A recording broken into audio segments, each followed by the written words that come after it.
glad to be back in Libya after a harrowing experience at the hands of hijackers. The passengers disembarked at Tripoli's airport, shaken but happy that their ordeal ended with no injuries or threats to their lives. The passengers' experience also caused anxious moments among their friends and family members.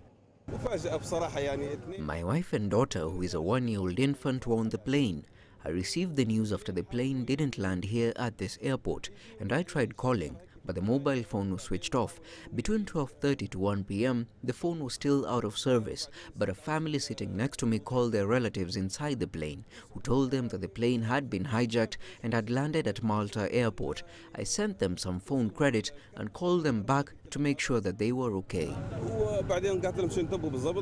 The Airbus A320 had been on an internal flight in Libya on Friday morning when it was diverted to Malta 500 kilometers north of the Libyan coast after a man told the crew he had a hand grenade.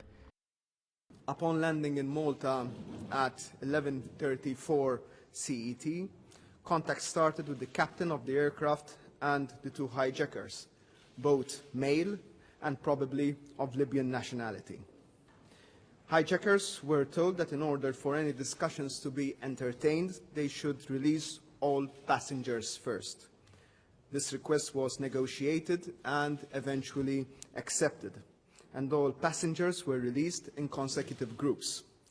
2 members of the crew were also released with the passengers, while another 4 were detained for a further period of time. A Libyan television channel reported it had spoken by phone with a hijacker who described himself as the head of a party which declared their loyalty to Libya's late leader Muammar Gaddafi. It is still not clear what the hijackers' demands were. After further negotiations, the hijackers agreed to free the remaining members of the crew and to surrender. They were asked to surrender any weapons in their possession. They were found to be in possession of a hand grenade and a pistol.